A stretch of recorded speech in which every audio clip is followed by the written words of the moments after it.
Welcome, sports fans, to Slaughterhouse Wrestling 2. I'm your commentator on Play-by-Play, Michael Carmichael, here as always with my broadcast partner, Wallop Jennings. Wallop, how are you doing this evening? I am doing great.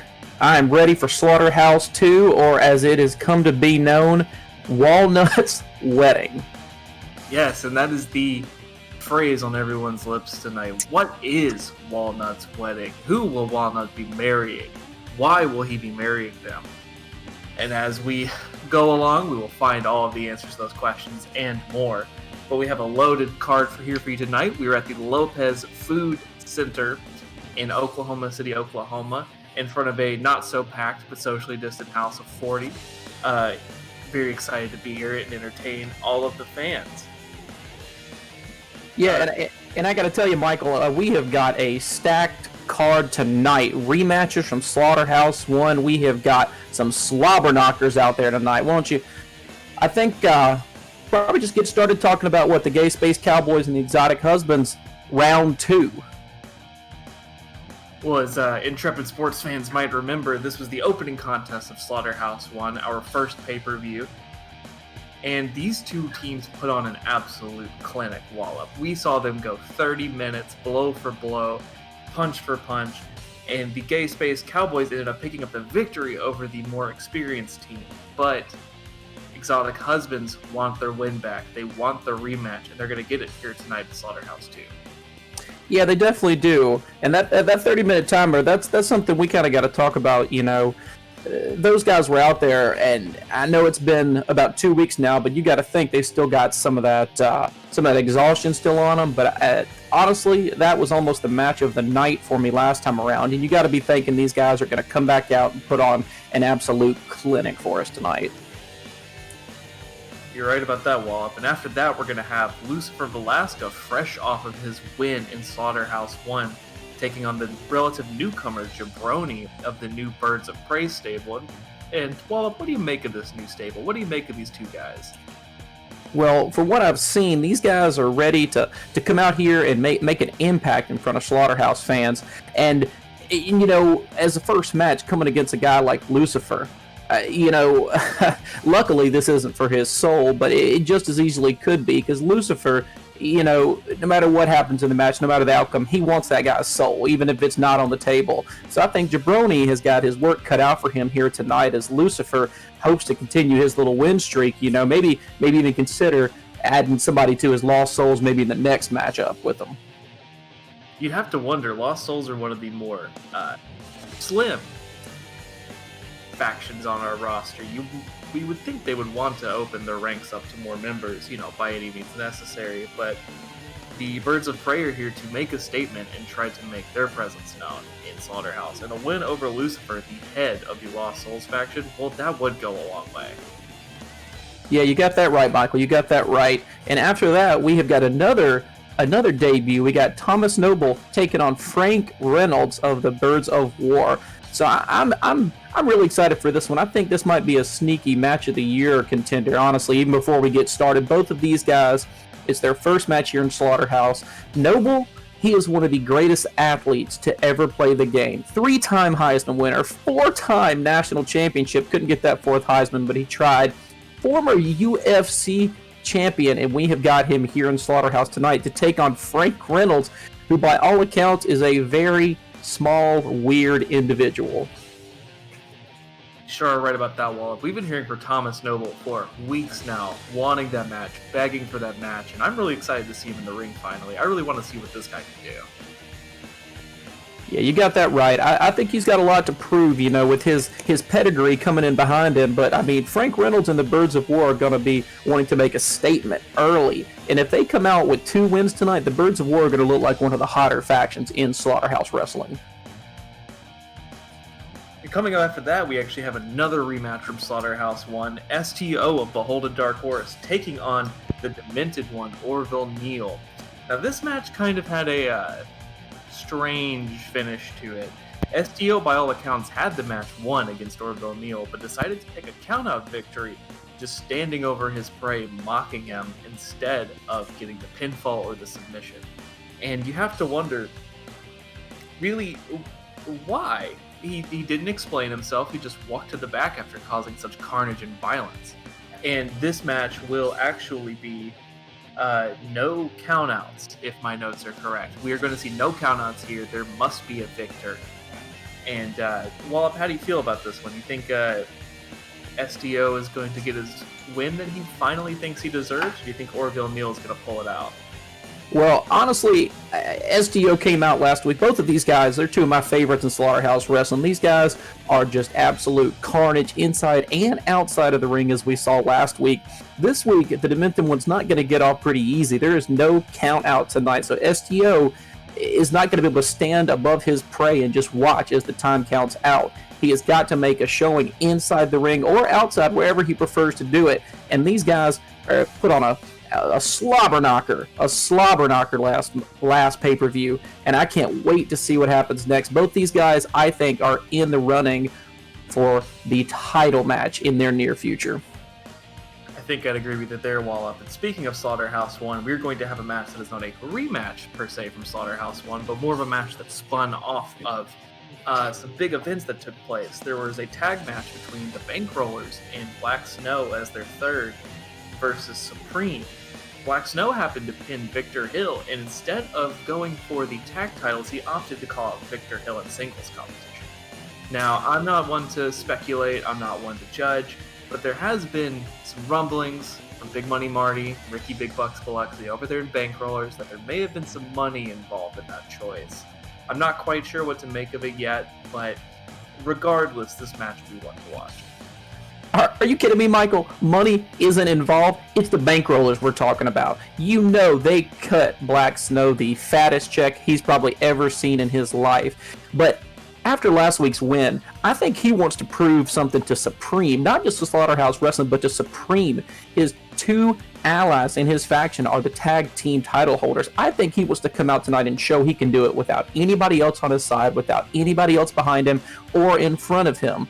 And now Victor, he really needs to show out. Like, he needs to show Supreme he can really do it. I misspoke there for a second. But Black Snow, after that win last week, Victor's got his work cut out for him. I can't agree with you more there, Wallop. And speaking of Slaughterhouse 1, yet again, we are going to see Ricky Big Buck Biloxi of the Bankrollers take on Damon Sky. Now, this one also spun off of a match from Slaughterhouse 1. Damon Sky called out Ricky weeks ago, months ago. The Bankrollers said, no, you don't call the shots, we do. And made Damon Sky wrestle Don't Go Jason Waterfalls, the bruiser of Bankrollers, as it were, for the rights to wrestle Ricky. And he won. He gets to move on. He gets to wrestle Ricky Big Bucks Biloxi. And God, this has just been building up for weeks now. Tensions are boiling over. And Damon Sky cannot wait to get his hands on Ricky Big Bucks Biloxi in the ring. I got to tell you, this one, I've been waiting for this one since Slaughterhouse Wrestling's inaugural tournament. These two guys have had targets on each other's back. They have wanting to get at each other. Now, Ricky Big Bucks has been doing a lot of talking since him and the Bankrollers joined Slaughterhouse Wrestling, and he needs to kind of show out in this match. Damon Sky put on a hell of a match last week with Don't Go Jason Waterfalls. There were neutralizers left and right, and he took on, how many Infinite Gazes did we see him take on? It had to at least be 7, if I had to guess. I think it was at least 20, Wallop, personally. But you have to wonder how Damon Sky's neck is feeling after that. Ricky Big Bucks Biloxi is a pretty technical wrestler in the ring, lots of strikes, lots of holds. You've got to wonder if he's going to be protecting that neck with his life. Yeah, and Ricky, being the badass guy he is himself, he's going to be going right for it as soon as the match begins. He's going to be trying to take that neck out, maybe get a little advantage early on, send Damon Sky, put him back a little, because honestly, a W is a W for the Bankrollers. And then after that match, Michael, we have got the co-main event tonight. We have got a tag team title match with Supreme putting their titles on the line against the Bankrollers, who are putting out a different pair than normal. Ricky Big Bucks is fighting Damon Sky tonight, so we're going to see Big Money Marty and Don't Go Jason Waterfalls pairing up for the first time in the Bankrollers history. Well, after Marty won that shot with Ricky, he was able to choose his second because Ricky was preoccupied with Damon Sky taking on that challenge. And, again, not to speculate, there may have been some money involved in that decision. But yes, this is going to be one to watch. This is going to be very interesting to see how these two teams collide in the ring. Supreme has been an extremely dominant force here in Slaughterhouse Wrestling, taking 0 losses so far as a unit, defending those belts, winning them in the inaugural tag tournament. And seriously, I want to be an objective commentator here. I want to be an objective journalist here, but they might be my favorite team to watch in the ring. And these two members of the Bank Holders kind of known for underhanded tactics, and I don't know that that's something that they've encountered so far. So I think it's going to be definitely interesting to see how these two teams collide. Yeah, you got that right. And technically, neither team really lost much last week in Slaughterhouse 1, with Supreme's loss coming from their third member and Bankroller's win coming from their mercenary they hired just for that match. So I don't think either team came out looking worse or better last week, but the Bankrollers did pick up the W for this title shot tonight. And we have seen that infinite gaze before, that finisher of Don't Go Jason Waterfalls. And I think that might be the key difference maker here tonight. But this brings us to our main event, Walnut's wedding. Walnut, why don't you explain this one to the folks at home? So, Walnut has been our title holder since the inaugural, tournament match, Slaughterhouse tournament. And, he's held the title, he's had 2 great defenses, but Walnut is wanting a new challenge in his life. So tonight, he is going to take on 2 female wrestlers at the same exact time. Michael, I gotta say, I'm a little jealous of him in that ring up there, but he's got his work cut out for him. These ladies, they are some tough cookies, and I gotta tell you, that the match, if he wins, he is going to retire and put the belt up for grabs for the rest of the Slaughterhouse. He said it himself backstage. He's hardcore. He'll take them both. And he wanted to face his toughest challenge yet. Holy matrimony. And, God bless, more respect to him. He's going to abdicate that belt. If he wins, he will ride off into the sunset as the most dominant force that Slaughterhouse Wrestling has ever seen and may ever see, honestly. If he loses, I truly do not know what will happen to Walnut, to the women, to us, to the fans here in the arena, to the people that bought this show on iPay-per-view. I truly do not know what is going to happen. But hey, that's part of the fun of Slaughterhouse Wrestling. Yeah, you got that right, Michael. You have got that right. And it looks like we're about ready for our first match of the evening as the Gay Space Cowboys are getting ready to take on Exotic Husbands. Let's get on down to the ring.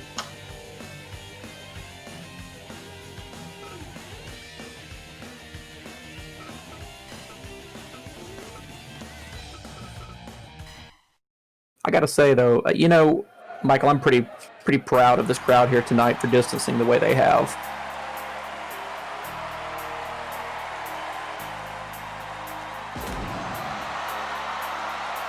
I think I'd agree with that, Walnut. These fans, luckily only 40 bought tickets. This great slaughterhouse factory that we are in right now seats 525. But luckily, enough fans bought tickets to where distancing is easy, and they are in for the ride of their lives. Yeah, you have got that right. As Big Daddy D, Doug Ole, is coming out with Forged and Fire Champion. Now remember, Big Daddy D, he got the victory for them last pay-per-view, so we're going to see what he can do here tonight. Maybe come right back at the Exotic Husbands and show Dong and Hoopstain that they are here and they are here to stay. Yeah, well, that strolling with Big Daddy, that overhead pile driver suplex kind of combination that Big Daddy did was absolutely instrumental in their win last week. And starting out strong, we've got Dong and Forged and Fire Champion in the ring. Dong choosing again to wear the purple top that was not a part of his normal wardrobe until last show. I think it may be a permanent fixture here. You know what? And I love it. And they have come out strong here tonight. Last time, I think we didn't expect Gay Space Cowboys to come out as strong as they did. The Exotic Husbands, this time Dong is not wasting any time as he is just going at Forged and Fire Champion here tonight. And I gotta say, I love it. These two men just circling each other in the ring, blocking up, Dong going for the Russian side leg sweep. and stomping on him while he's down, just trying to make that statement, trying to add some insult to injury there. With a nice reversal by Dong there. He is just not letting Forged in Fire get anything going tonight. He is going to... I don't think they're going to let them slow down here. Dong has landed several shots to the head too, but now he's tagging out to his partner, Dank Poopstain, someone that we've seen maybe a little too much of at this point. Just to be honest, I tried to get another interview with Dank Poopstain backstage for this show. And you know what? Still didn't say anything to me. Still smelled weird. Gotta tell you, not a big fan. Yeah, and honestly, I don't think Big Daddy D is either. He's going to come out here and he's going to show Dank Poopstain what he really thinks of him, and maybe eventually down the road we can get a match where if Big Daddy D can beat him up bad enough, he will make him take a bath. Because I swear, backstage it is unbearable. I know, I can't get within 5 feet of the, within 10 feet even of the Exotic Husband's locker room without gagging. It is not good. We are seeing some quick tags in this match right now. Big Daddy D tagging out the Forged in Fire champion. These two competitors hitting an assisted powerbomb on Dank Poopstain, leading to the pin from Forged in Fire champion. Dank Poopstain making the solid choice in tagging out here. Things have been pretty equitable in this match. Everyone has kind of taken about the same amount of offense here. How their match last time too. Forged in Fire was just laying right in front of us. He took an absolute hammer to the head with that turnbuckle. Ooh, big dragon screw leg whip from Forged in Fire champion. The Dong back on his feet, hitting the snapmare and getting Big Daddy into position for an Irish whip into a crossbody dodged by Big Daddy D. That's something we haven't really talked about here. While the agility of Big Daddy D, kind of surprising considering how much muscular mass this man has on him. Oh, it's something else. You do not expect a man of his size, of those muscles, to move as quick as he is. And honestly, this is the matchup I was looking most excited to tonight. Dong, Big Daddy D. This is what you really want to see out here. And Dong is just taking it to him again and tagging in Dang to see if he can make, add some offense to, what he's primarily been holding the team, carrying the team so far tonight. Absolutely. Dong is the leader of the Exotic Husbands, for those of you at home that may not know. And he has to be out there. He has to be a leader inside the ring and out. And part of that means delegating duties when you have to. And that was off topic, but a beautiful butterfly suplex there from Big Daddy D to Dank Poopstain. And it looks like, yes, a huge knee to the belly from Forged in Fire champion, leading to that baseball-style gliding kick. Forged in Fire champion, fast wrestling. He is fast, but he is getting beat down by Dank. We don't really see much offense from him, so it's kind of nice to see him out there doing something, even if Forged in Fire can get the quick get the leg takedown right there by him. I have actually never seen Dank Poopstain go to the top rope before. He just landed one of the most gorgeous elbows I have ever seen in my 2 weeks of wrestling commentating. Yeah, you were exactly right there. And, honestly, I kind of hope we don't see it again. It was a little too close to our turnbuckle. If he did it in another corner, maybe I'd be okay with it. Big Daddy D gets thrown out in front of the announce table again. We are getting our money's worth here tonight. I mean, luckily we didn't have to pay any admission fees, but as again, Big Daddy D lands right in front of us. Ooh, the action right in front of us, Wallop. These competitors are just going at it with those arm wrenches outside the ring. It seems like Big Daddy's strategy has been to try to wear down Dong and ground him as much as possible, which I gotta say, I respect that. Yeah, honestly, I don't know which way you can really stop Dong. At the moment, he has just been a force of nature. As they get close to the count out here, Dong gets back in quickly. Big Daddy D needs to beat the count, and he does at 19. Just barely getting back in. Huge Ushigoroshi from Forged in Fire champion, leading again to a wear-down submission from Big Daddy D to Dong, wrenching on that head, just trying to stop his agility and his quickness, because really that's what you have to watch out for with Dong. He's a great striker, great grappler.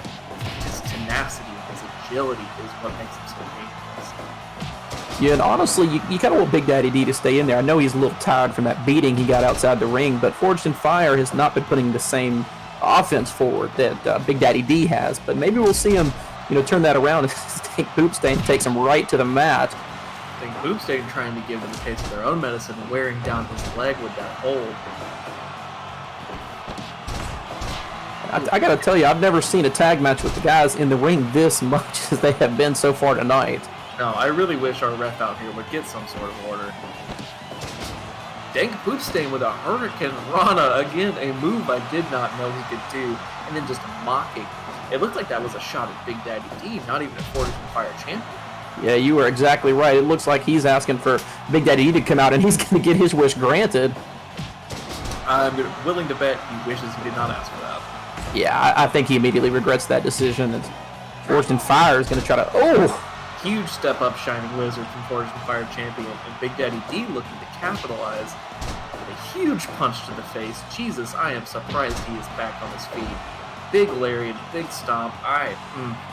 Big Daddy D doesn't know anything but offense out here. Dong, you got to bring Dong back in. Good move by Dank there, because Dong has been, he's been the stronger of the team tonight, so you got to go with what works. Big Daddy D is just a little too tough right now for Dank Poopstain. Dank Poopstain trying to use his whole body weight to knock Big Daddy over. Not being very successful. Big Daddy D's got a lot of mass to him. Oh, Dong with a little bit of a receipt to Big Daddy D, wrenching on that chin, trying to work the neck and the head. It's going to take a little bit more of that to stop Big Daddy D, though. Dong's on the right track as Big Daddy D is just tearing that shoulder apart. I really hope our medical staff is on hand right now. The one nurse that my mom knows is backstage to look at that shoulder and look at that biceps after the match. Big Daddy D has really been wrenching on that thing. And Fortune Fire gets the first pin of the match in about 10 minutes or so, gets to a 2 count, but Dong kicks out right at 2. That's not even close to 3 here. Big figure 4 leg lock. This one was instrumental in picking up the victory last time as well. And I'm actually not too sure who the legal man is right now. It looks like it is Dong, Fortune Fire champion, as Dong tags out the Dank Poopstain, actually. Good call there. He's been taking a lot of punishment. Yeah, I don't think Dank's going to help him out any. Maybe he'll get a breather on the side, but Dank, he might provide some offense here tonight, though. Big running bulldog, big jumping drop kick. This is the most offense I think I've ever seen from Dank Poopstain, but he eats a sliced bread for his troubles. The 1 count. I can't tell if he kicked out or if Dong helped him there, but Dong just hit a swinging neck breaker on Big Daddy D, as Dank is trying to unload some offense here on Fortune Fire champion, hopefully in this match before the 13-minute mark.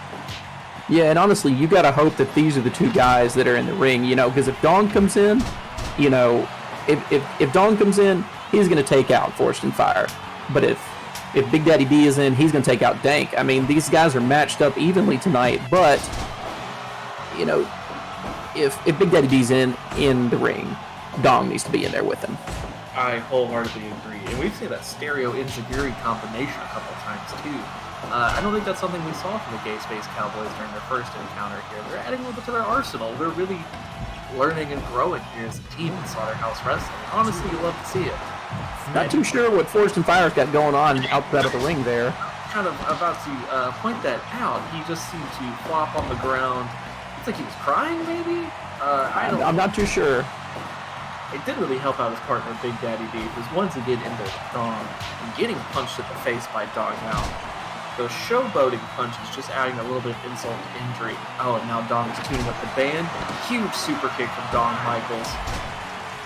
And yeah, that's kind of what happens.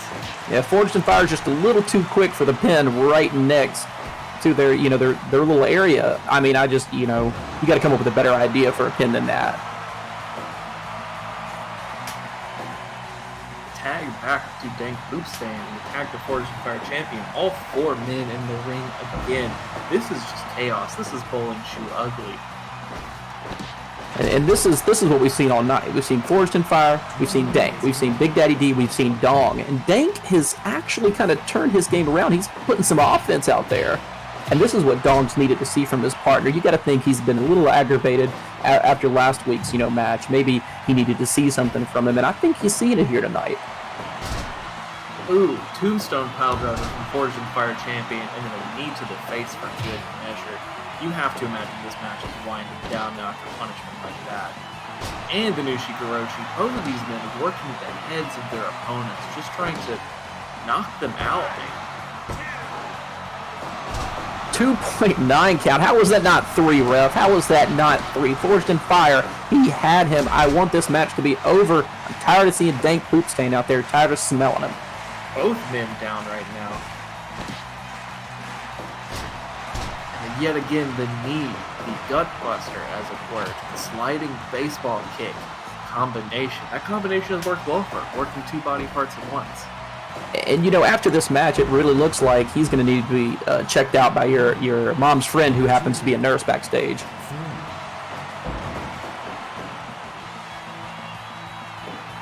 Dong, finally the legal man with Forged in Fire champion, hitting the huge Shining Wizard again, and then flipping off his own teammate. Curious move. He has made some curious decisions in and out of this ring tonight.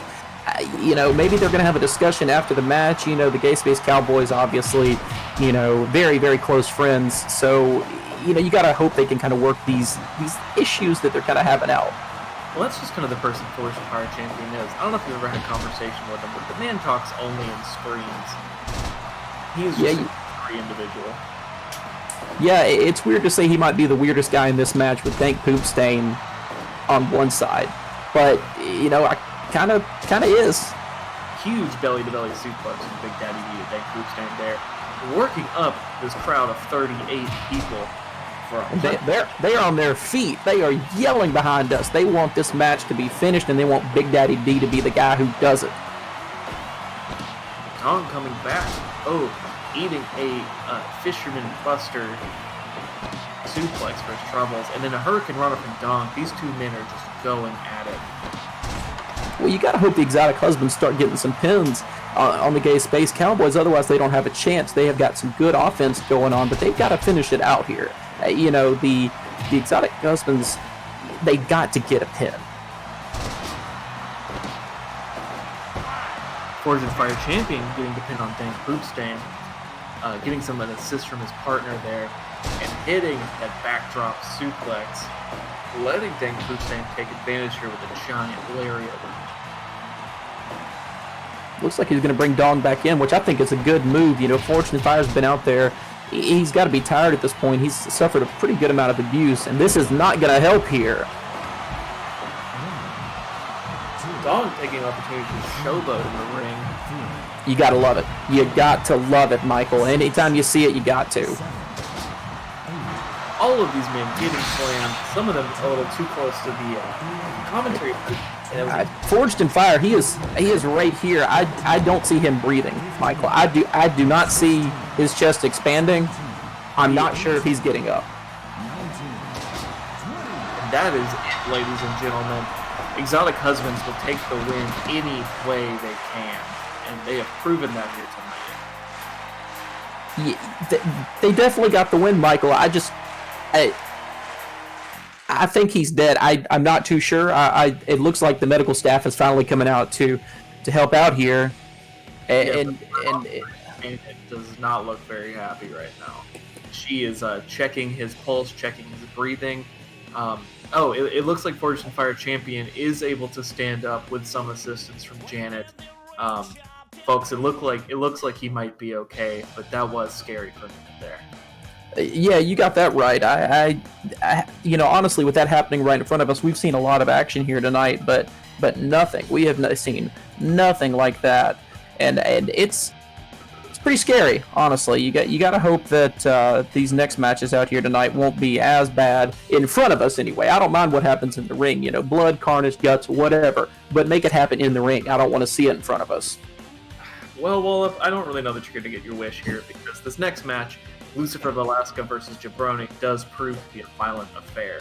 Luckily, this is not a Souls match. There is no soul on the line. Lucifer Velasca will be fighting Jabroni in a normal standard wrestling match, but I really don't think that's going to stop him from being as violent as he possibly can.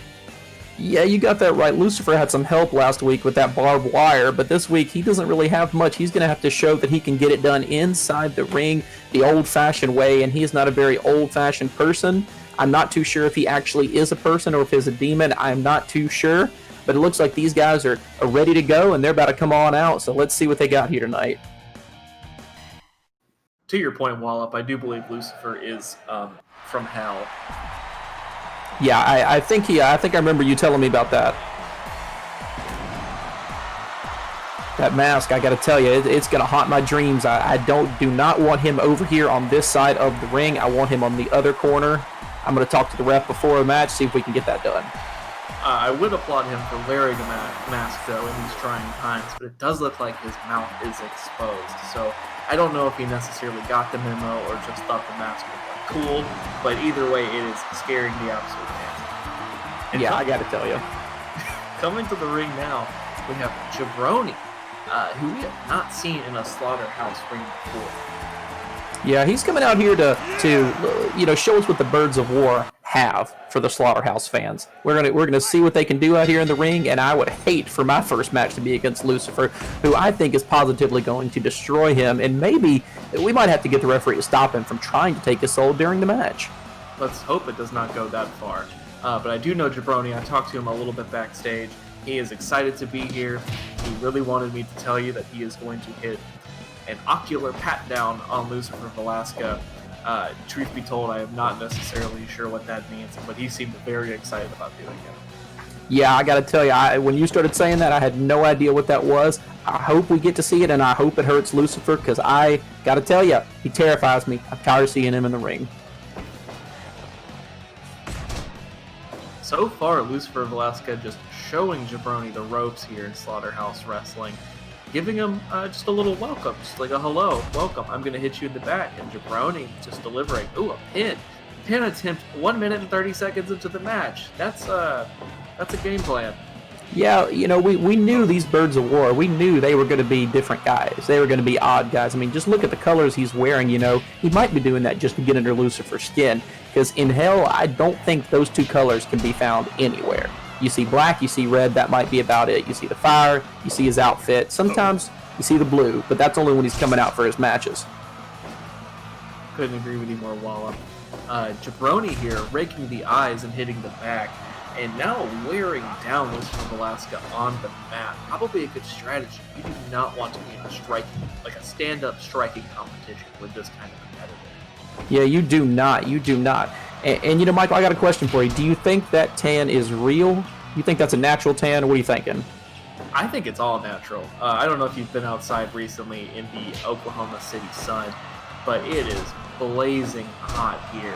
I definitely understand if you use maybe like SPF 2, an SPF 3, maybe a 4. You could get a tan like that.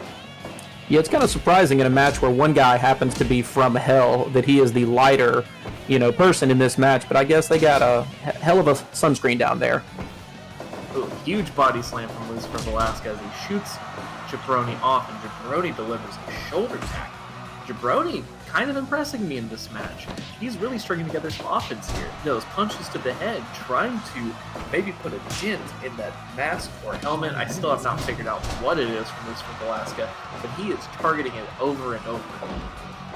Yeah, and honestly, Jabroni's got a little bit of protection of his own with that eyewear and that looks like a beanie. I can't tell really what he's wearing on his head, but you got to think it might be for his protection, just kind of like Lucifer has his. I definitely think so. You normally see wrestlers take off their glasses and accoutrement when they come to the ring, but Jabroni, like you said, probably just trying to get the head of Lucifer Velasquez here, and trying to get on his head too with a giant knee. But Lucifer returning with some arm wrenches of his own. This match so far has been fairly even. I'm honestly a little surprised. Jabroni is really, I've said it before, he's just surprising me right now. Yeah, I completely agree with you. These guys are coming out and they are just doing nothing but striking each other. They are just putting the pounding on each other, and they're both going after each other's heads. I think it's an interesting move by Jabroni's. He gets a quick roll-up pin, but Jabroni's been on top of this match tonight. He wants to get this over with. I think he's tired of being in that ring with Lucifer. Lucifer just trying to drag him back to the middle, making sure he can get that pin instead of having a roll-up broken up. Ooh, huge neck breaker into the sleeper hold, the seated sleeper hold. Again, just working that head and neck. Jabroni came in here with a game plan. He did, and this has got me excited for the next match. Frank Reynolds coming out with the Birds of War, and Lucifer's kind of trying to turn it around on him, say, hey, I've got some punches, I got some kicks, I can show you what I got too. For sure, this is almost an MMA match with how many punches and how much grappling we are seeing. As Lucifer hits that MMA-style bear hug, luckily, Jabroni was able to get a rope break. And now Jabroni is trying to work on his own offense, going for those pin attempts, trying to just make Lucifer expend that much more energy to take out. I gotta say, it's a good strategy. It's working so far. Yeah, and if anything, I'd be a little more worried. I think it's going to make him mad. I think, if anything, it's going to fire him up. This guy is from the pits of hell, Michael. He is not take lightly to this kind of thing. You've got to think, and look at another bear hug to him. He's letting him know, like, I do not like this. I'm not going to lose this match here today.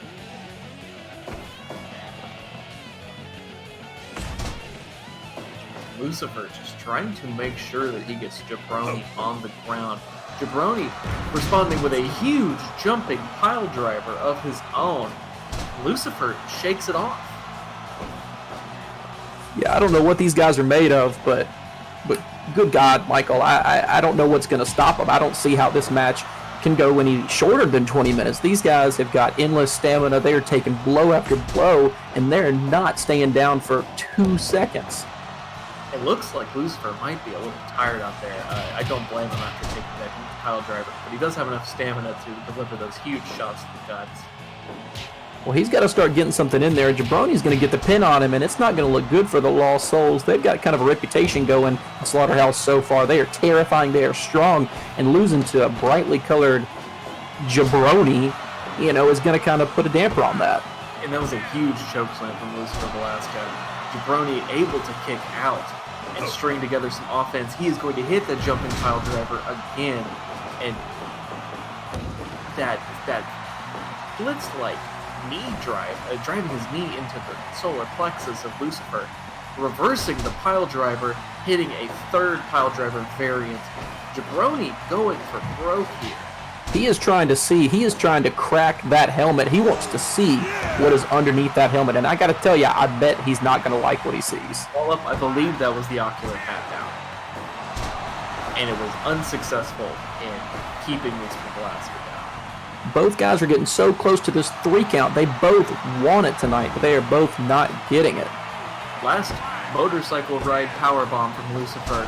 And that didn't do it either. These men are busting out every single move they know from their arsenals. I don't know. I feel like I've seen a few 3 counts here so far tonight. I don't know what our ref is seeing in the ring, but I feel like I've seen some 3 counts.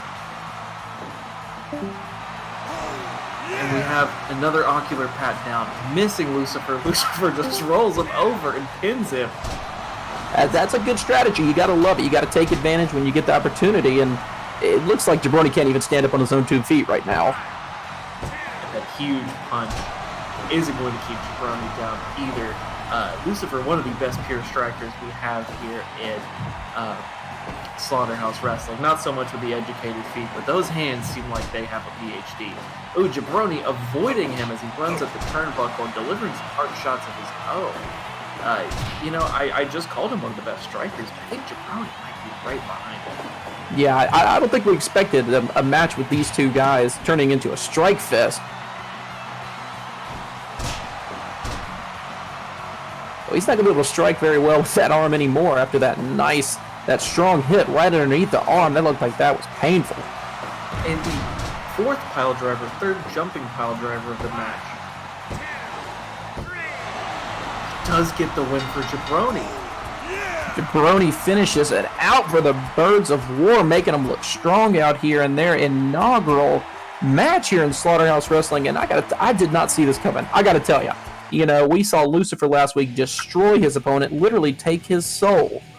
And this, what can be said about this match? I mean, both these guys came out striking. Lucifer kept giving it to Jabroni, and he just could not do anything about it. Jabroni was just able to outsmart Lucifer at his own game. That's all there is to it. And Wallop, I think that might be one of the history books. Yeah, I got to agree with you here. Jabroni has shown that he is here in the Slaughterhouse. He is ready to make an impact in this league. But Lucifer, where do you go from here? You got 1 soul, and maybe you thought tonight, I'll get an easy win, and maybe I'll take a soul next week. I don't want to make it an every week thing. That's a little too much work for me. But I don't know. Where do you go from here? Maybe the tag division. The Lost Souls do have 2 members in their ranks now, and the field is wide open there after tonight's co-main event. But speaking of the Birds of War, we have Thomas Noble versus Frank Reynolds, the Trash Man, in this next match. And, the Birds of War might be able to string 2 wins together here. I really think they might be able to do it. Yeah, it seems like they might end up being one of the first factions to really come out talking and actually, put it out there in the ring, finish it out. But Noble, he's a beast. We talked about his extensive athletic career and what he's done outside of Slaughterhouse, but let's see what he does here tonight. And it looks like both guys are backstage and they're ready to come out.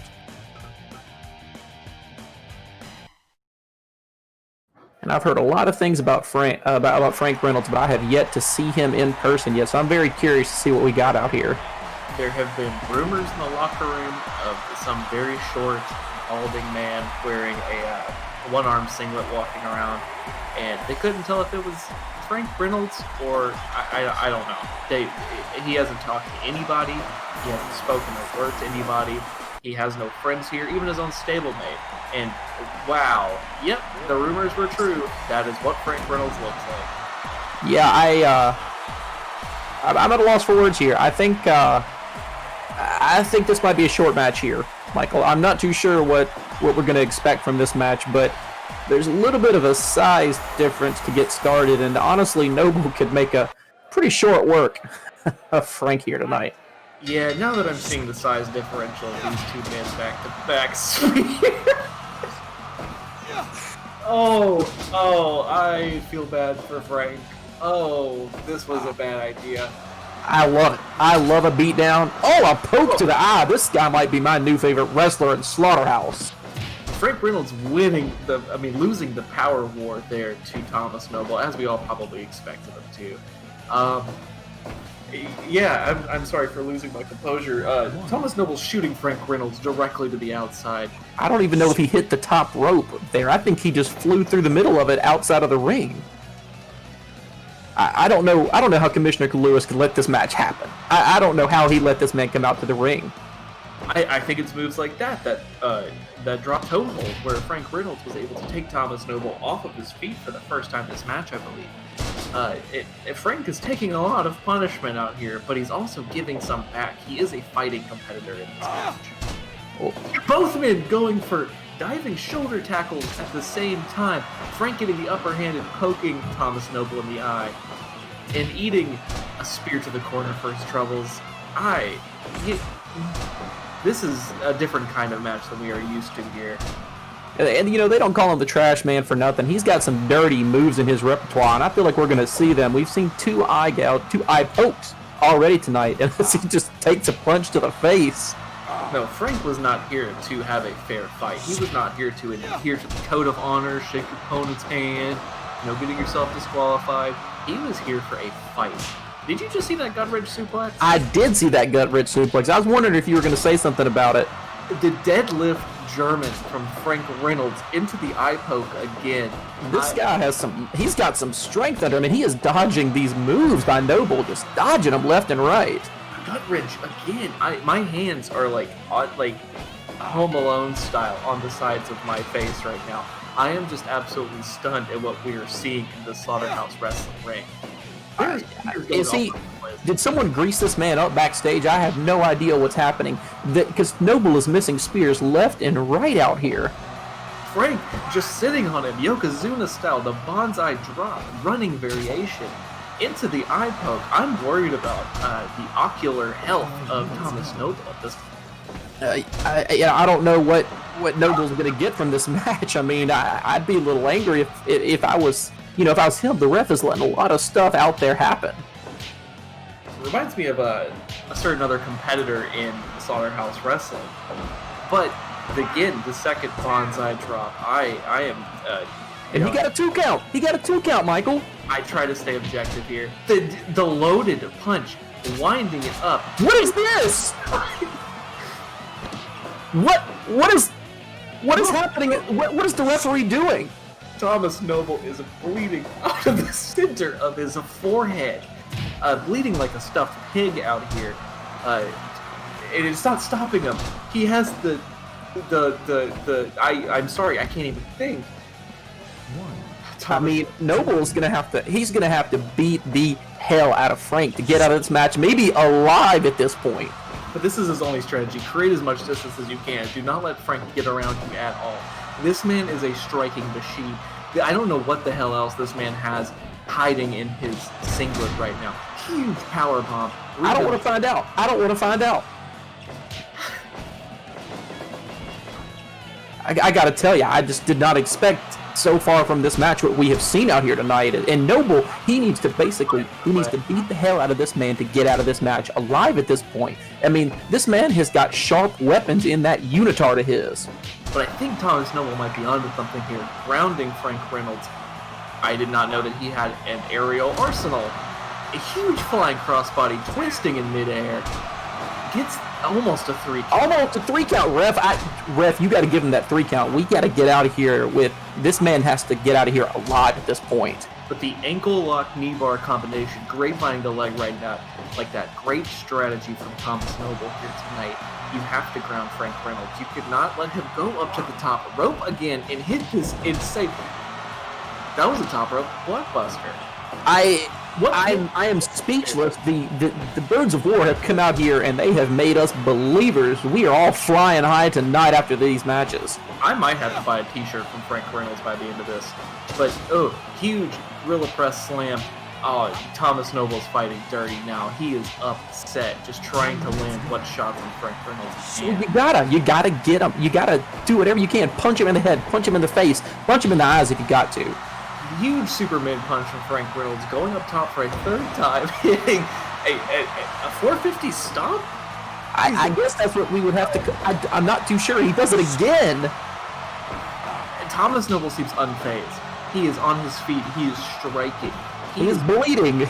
He's bleeding everywhere, and he still has enough energy to power up Frank Reynolds. He's getting worn down, though, Michael. I am worried if Frank gets the upper hand and pulls that sickle out again, who knows what will happen.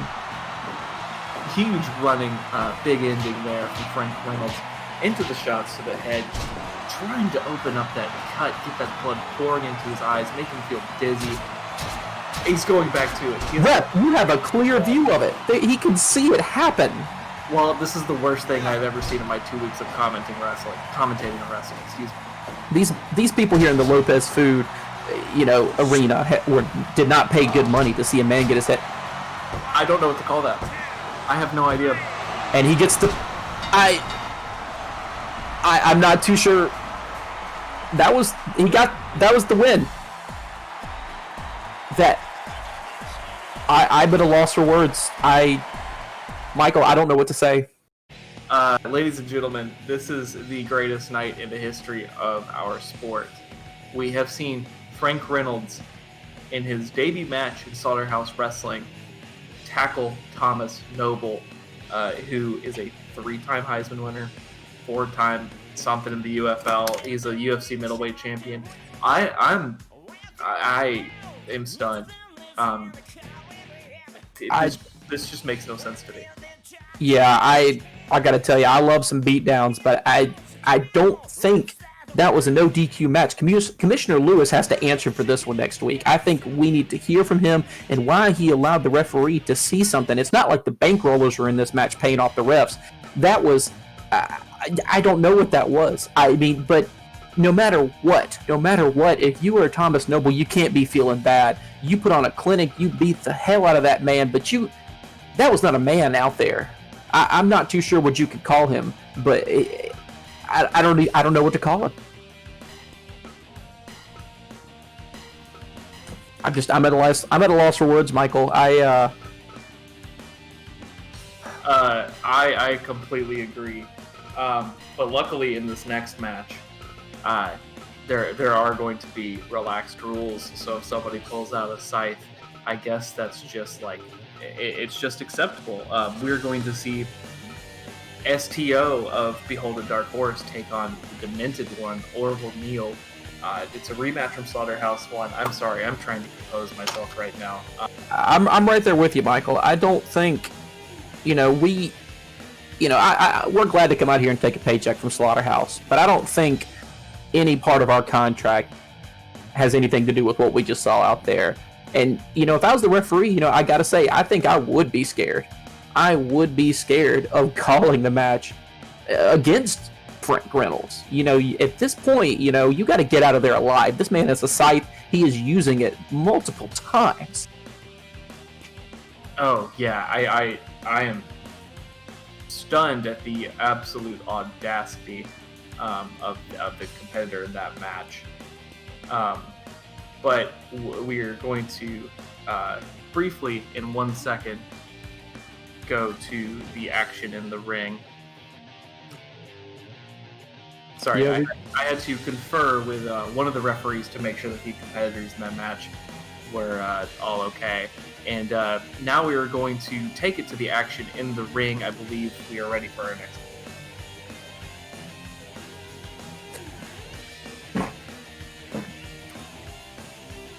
And Michael, I gotta tell you, I'm excited as hell to watch STO out there. I can't wait to see what he does this week. I think both of these guys are future title contenders. And honestly, if Walnut wins this match tonight, that title is up for grabs. And I think both of these men could be up for the match, be up for the title.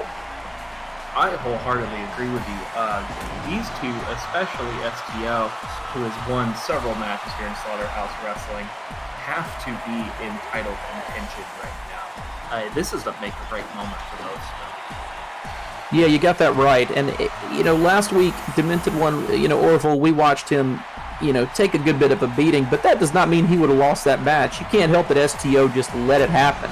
Even if it had been a count-out, he didn't look bad last week. Both of these guys beat the ever-living hell out of each other. And I gotta say, tonight, if they're allowed to fight outside the ring, STO's going to have a hell of a time.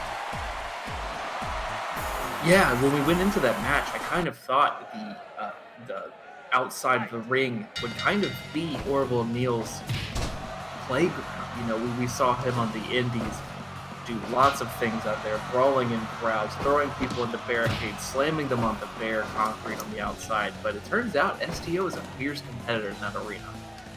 Yeah, you got that right. And both of these guys, I think the sky's the limit for these guys. And STO's going to get started early as he throws Orville right out of the ring, right in front of us. All this action has happened tonight right in front of us. And Intrepid fans will know that they will have noticed that the referee did not start a count there. Once again, this match is no ring outs. These competitors can fight outside the ring all they want, but the action must conclude inside of those 3 rows.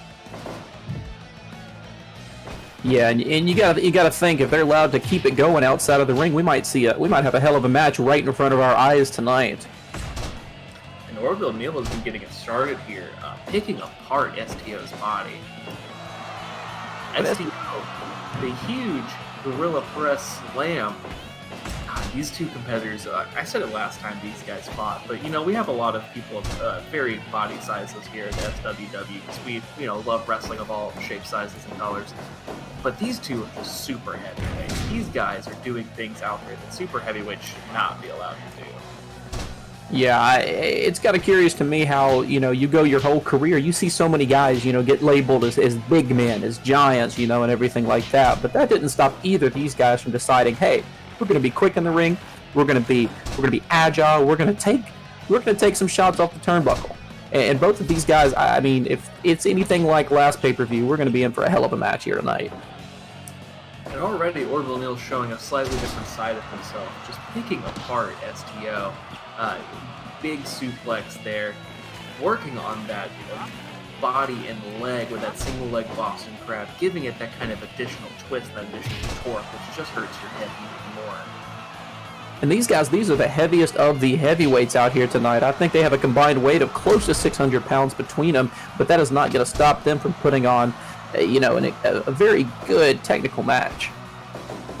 Of course, these two are students of wrestling. They're not students of grappling, they're not students of catch as catch can or high flying. These guys are students of the entire art. And you can see that right here in the ring with Orville Neal, again, going to that Boston Crab. That might be his key to victory this time. Don't even let STO get outside the ring. You just try to ground him in the ring. Yeah, and if you're STO, you got to be concerned. He's going after that knee. He's a smart guy. Orville Neal's a smart guy. They don't call him the Demented One for nothing. He's going after that knee that caused him to give up his career early on. This is his comeback. STO, this is his comeback. He had a career-ending injury that stopped him on his he had a title run that was the envy of, D-Generation X, any wrestlers you can think of out there. And he's, it's pretty dirty. It's pretty dirty what he's doing out there. I wholeheartedly agree, but it looks like STO is not very fazed by it. That release belly-to-belly overhead suplex, those clubbing blows to the back. STO is just trying not to let Orville get in his head. He's trying to go with what works. And we saw that same move start the match last time with Orville getting thrown directly out of the ring. Orville's not looking to make that same mistake twice. Yeah, you got that right. As he's going after the knee once again. STO's going to be feeling this pain pretty shortly here. We're getting up on 8 minutes now, and the longer he goes after that knee, the worse it's going to be for STO. But STO going back to his own moves that he knows works, that huge belly-to-belly. And another suplex. Orville's just meeting him at his game. He's like, you're going to throw me around? I'm going to throw you around. Yeah, big running senton, too, just to have that little exclamation. STO gets the pin on him real quick. And that was almost it. Those suplexes have really been paying off for STO during this match. Yeah, it's kind of curious. STO's barely used the outside of the ring like we thought he was. Oh, as he goes up for the top rope. Huge frog splash. Didn't quite get all of it, but his knee did connect Orville Neal's back. I know that's gonna hurt. Yeah, Commissioner, he gave these guys a no count out, and they're not even, attempting to use it. STO was a big fan, Slaughterhouse 1, of using that as he's getting closer and closer to trying to take Orville out of this ring. He might just be trying to throw him right out. That worked last time. With the big stalling suplex, letting that blood pool to Orville's head, just to confuse him and make him feel even worse than he already does, getting slammed around like that. Huge backbreaker. I don't think I've ever seen that move before. STO, he's got to be getting pretty angry about Orville taking on those knees, so he's going to have to finish this. If the longer this match goes on, the worse it's going to be for him. Hot dog into the ground zero.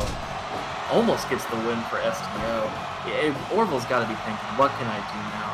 Was that a good strategy, targeting that surgically repaired knee of STO? Or should I have just gone to the outside and tried that? Oh, and he is going for the outside now. What someone needs to remind Orville, there it is, there's that offense we were waiting to see. Someone needs to remind him, maybe you need to be getting some moves on STO out here.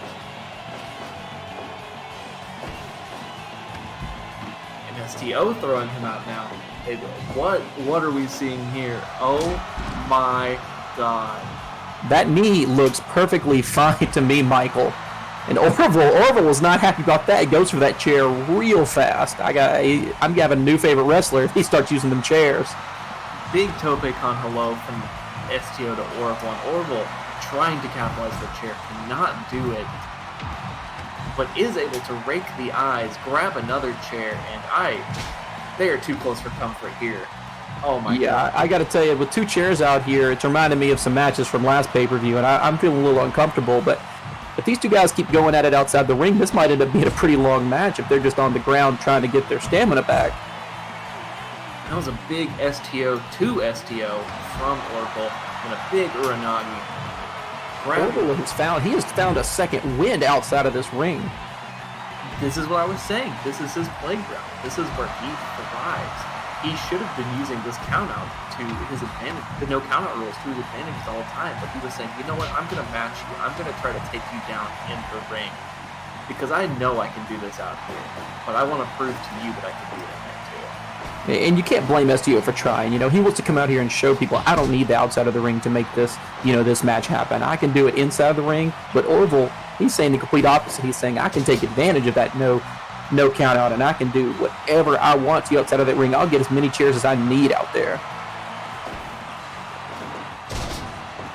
Big running bulldog, Orville to STO. Orville going up top now. The giant senton of his own.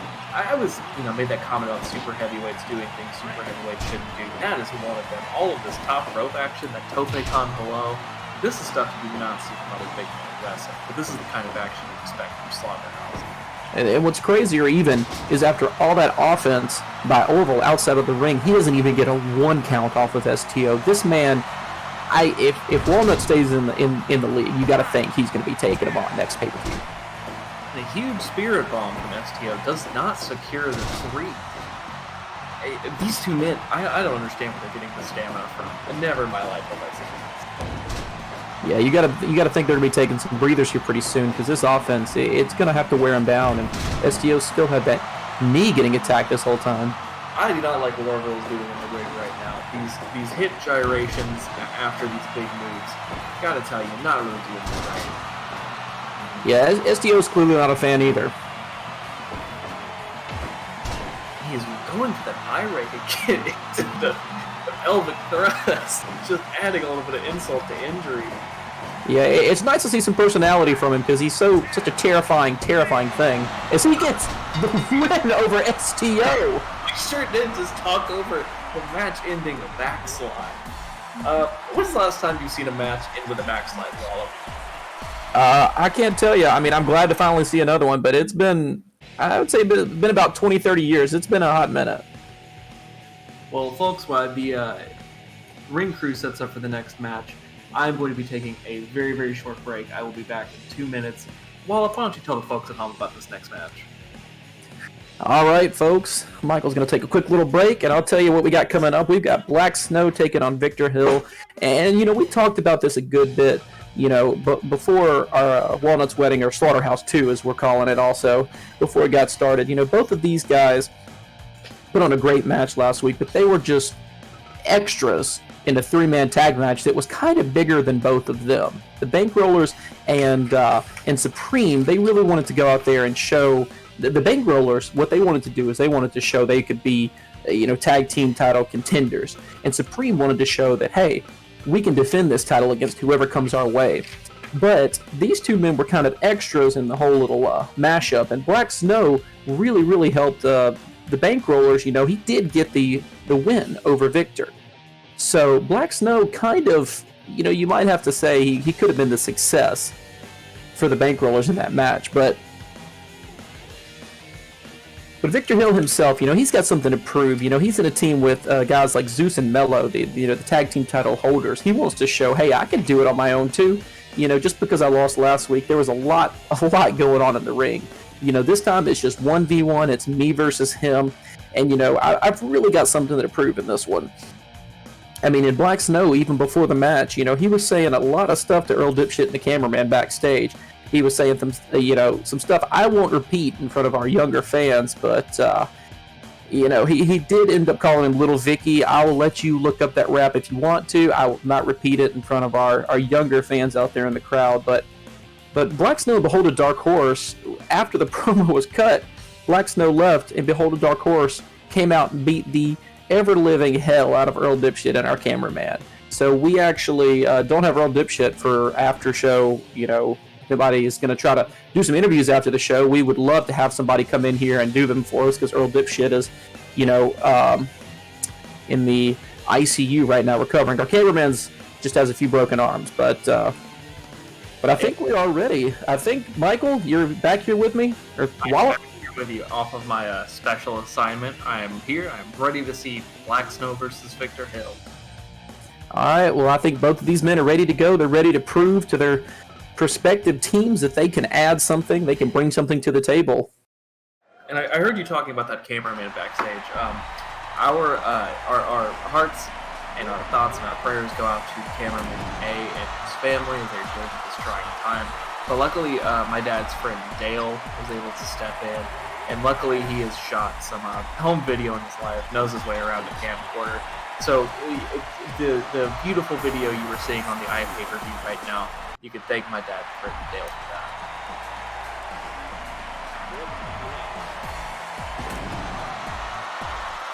But now we have Victor Hill coming to the ring. Victor Hill is someone who's been perplexing me for a while, Wallop. He is obviously an amazing wrestler. Every time he comes to the ring, he impresses me more than I think he will. But I just don't know that he's been able to string together any sort of big wins yet. Yeah, I think he's got something to prove here tonight, and I think this is just the way to do it. Let me take on the guy that pinned me last week. He didn't technically, lose last week. There was a lot going on in that match. There were 6 men in that ring half the match. So let's just go one-on-one and let me show everybody what I can do. if I'm remembering correctly, this is also Black Snow's first singles match in Slaughterhouse Wrestling. Does that sound right to you, Wallop? Yes, this is his first. And let me tell you, I'm excited about that. Black Snow is someone who I've greatly enjoyed in tag competition with his partner STO and with the Bankrollers. But oh my God, huge running jump kick. And Victor grabs the chair. I was about to say I'm excited to see what this man can do in the ring, but I guess I already know. Yeah, there was so much going on last week, it's kind of hard to pinpoint, some specific points of the match, but Black Snow really did stand out in that match. He really showed the Slaughterhouse Wrestling fans out there what he can do, and I think he's going to show even more tonight as he throws another boot Victor's way. These huge, educated feet of Black Snow really getting him the advantage here in a nice DDT to cap it off. Yeah, and Supreme is definitely going to be watching this one backstage. They want to see what Victor can do. They've got the tag team titles, could potentially lose them tonight. I was trying to see if that pin was going to go, or it might have been a quick match if Black Snow could have gotten it. But Victor's going to kind of turn it around on him. And this match was going to be heated either way. Obviously, tensions have been flaring up for these two for a week now. But after watching STO get pinned by Orville Neal, you've got to wonder if Black Snow is out there just angry and looking to just unleash some of that anger on whoever is in his way. Yeah, and we've talked a lot about Behold a Dark Horse and their fierceness, what they've done backstage, how many members of our staff they've assaulted. But I think if you're Victor Hill, I think this is going to be his coming out match tonight. I think this is where he's really going to show everyone what he's worth. I think he's tired of getting not talked about. I think he's tired of hearing about his other teammates, going out there and winning the tag titles and holding on to him. And I think he wants to show us what he's got tonight. Couldn't agree with you more, Wallop. But now Black Snow actually has the upper hand here, trying to string together a little bit of offense. And eating chops for his troubles. This is something that Victor Hill has always been really good at, is those big strikes, grounding his opponent. Ground and pound has been his motto for so long now. And I'm worried about that chair still being in the ring. You got to think that Victor brought it in. He's going to have to use it. I know this is Chekhov's chair, but we'll see how it goes. But there's still an element we have not talked about here, and obviously we're going to have to talk about it in a match, 2 matches from now too. But the only reason Black Snow is in this match right now is because of Bankroll. Yeah, they did give him a shot. I will say that. His work is obviously speaking for itself so far during this match. Or is Victor gonna? Oh, right off the turnbuckle, and he lands on his head right in front of me. Right on that neck and the back of his head. He is up and at him, though, not very fazed by it. Still in the early goings of this match, you can take some punishment like that. But where I was going with that wasn't more that Black Snow doesn't deserve to be here. It's more of, do you think he feels anything because he's not in that tag title shot with his partner right now, even though he was the one to get the hit? Or do you think, bankrollers may have greased the wheels a little bit, as it were, to make sure things kind of fell their way? Oh, do I think the bankrollers might have greased the wheels, might have written a check, might have written a check to Commissioner Lewis to make something happen? You're damn right, I do think that. I these guys will do whatever it takes. They'll do whatever dirty, underhanded tactic they have to do. And Black Snow, he's going to come out here and he's going to show what he can really do.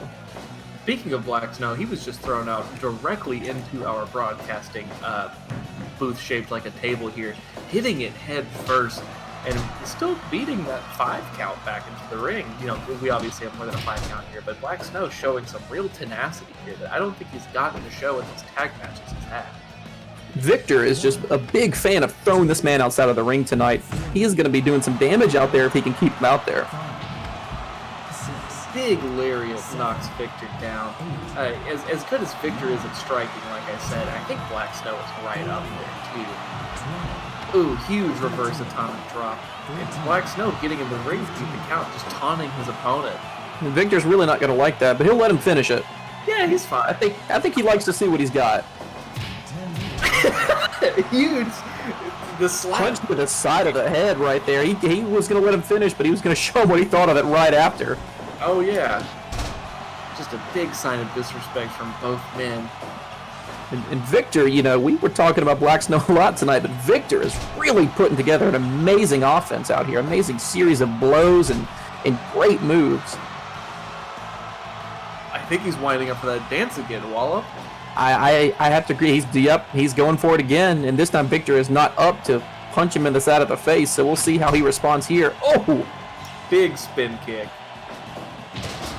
This Victor responds with his own clothesline. Big spinning lariat there. Jesus Christ, these men are just going at it. I think these men might honestly hate each other. Yeah, it really seems that way, and Black Snow, he's getting beat up pretty good by Victor, but he does not want to take this loss. Beholder Dark Horse does not need to go 0-2 tonight, I will say that. They will not be happy backstage. We do not have enough staff members to put on another show for another few months if they are unhappy backstage.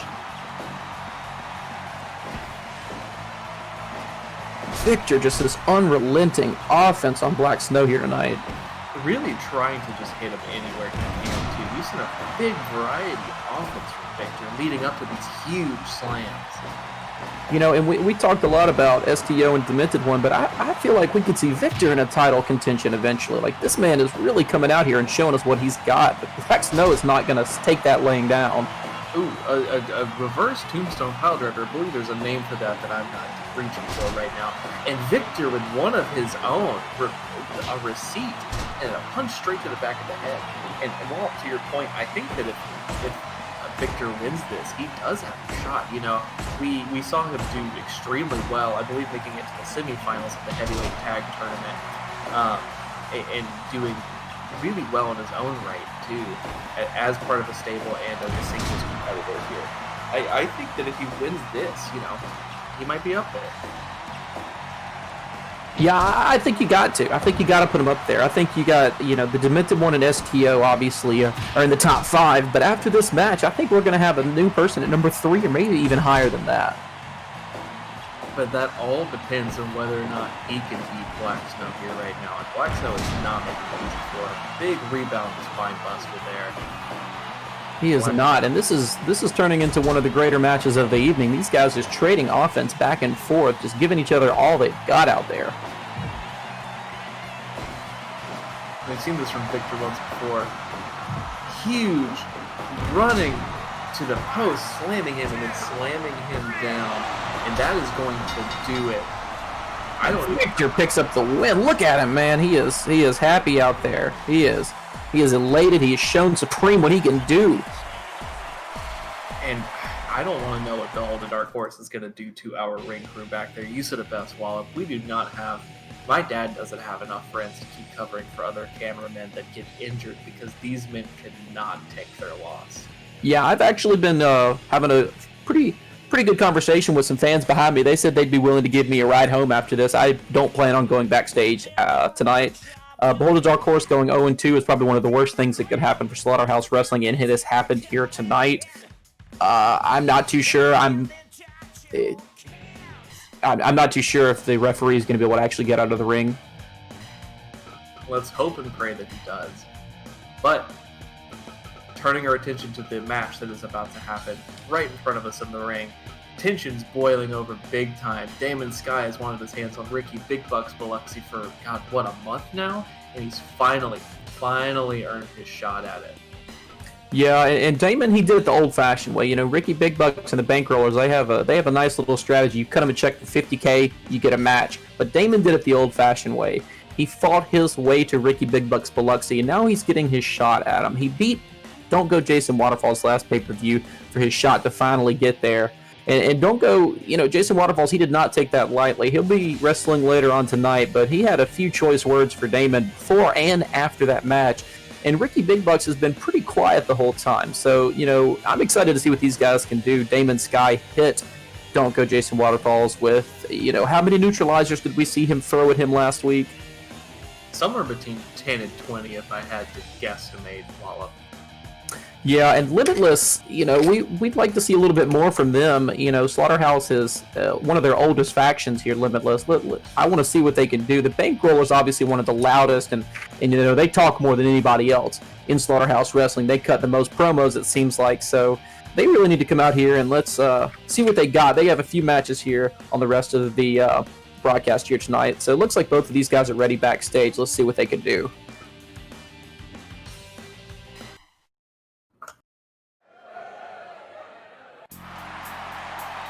And these guys, Damon Sky and Ricky Big Bucks, these are both guys that could eventually contend for a title too. You know, we've seen there are so many guys in Slaughterhouse Wrestling I feel like could be future title holders. You know, who stands out to you? I mean, these two guys obviously have a shot at it, I would think. I think I'd agree there, Wallop.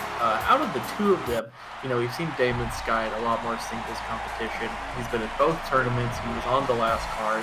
And I hate to say this, I don't want it to sound like a slight to Ricky, but out of the two of them, he has the better record. But I feel like Ricky Big Bucks is, you know, kind of like a sleeper competitor here. I think he has the tool set to make it. He's just got to focus it. He's got to stop waiting on those dirty, underhanded tactics to pay off for him. He's got the strikes. He's got the submission game. He has everything he needs to succeed. He just needs to pull it all together. And right here in this match, I think he can do it. Yeah, it looks like he's just going to kind of feel Damon out to kind of get started. You know, feel the ring out, you know, feel the ground beneath his feet. But Damon is not going to wait. He's going to put some offense on him and just get going early tonight. And, you know, I talked to Ricky backstage a little bit about his training regimen for this match because, you know, he's had all the time in the world to prepare for Damon. He's been watching the tapes. He's been at the Big Money gym, working out with Big Money Marty, Don't Go Jason Waterfalls. But he told me there is something going on in his mind during this match. You know, the last time we heard from the Chicago Cowboy was as he was being berated by his own stablemate. And he just walked. He just left. Yeah, we're really not too sure what's to be made of, you know, the Chicago Cowboy. We don't know where he's at. We don't know where he's been. You know, one of the youngest and brightest stars here in Slaughterhouse Wrestling just walks out after some choice words by his own faction mates. You know, so you got to think, you know, Ricky, you know, Big Money Marty, Jason, they've got to really put up tonight or else they have no room to talk. For sure, I completely agree with you there, Wallop. And right now, these two competitors are going back and forth. I got to talk to Damon Sky a little bit too backstage, and this man is an angry man. We saw it last week when he wrestled Don't Go Jason Waterfalls, as Waterfalls, you know, insulted him and berated him. But this week he's a little more focused. I say a little. He's still punching dents in lockers, holes in walls. But I think he is ready to just slug it out here with Ricky. Yeah, and Ricky is finally, you know, showing out some offense. You know, we've been wanting to see this from him. You know, we've heard a lot of talking, you know, from everybody in the Bankrollers. So it's about time we finally get to see some offense from him. And he's trading some choice blows with Damon out here tonight. And look at this just slugfest. Both men already down. You know, Damon Sky on his feet first. But he expended so much energy in every single one of those punches. Only a 1 count for his troubles, though. Yeah, he's going to try to pin it early and often, I would guess. And a huge sidewalk slam from Ricky Big Bucks Biloxi and an elbow to follow it up. A huge boot there, too. Ricky going for the throat, just trying to land anything he can. You know, Damon, I think, in my unbiased opinion here, Damon Sky can lose this match and still be considered a fierce competitor at Slaughterhouse. Ricky, easily. But with Ricky, I just don't know. Like, he has not won that many matches here. He, you know, was in a tag that another man won, and that's it. And this is a little bit of make or break for him.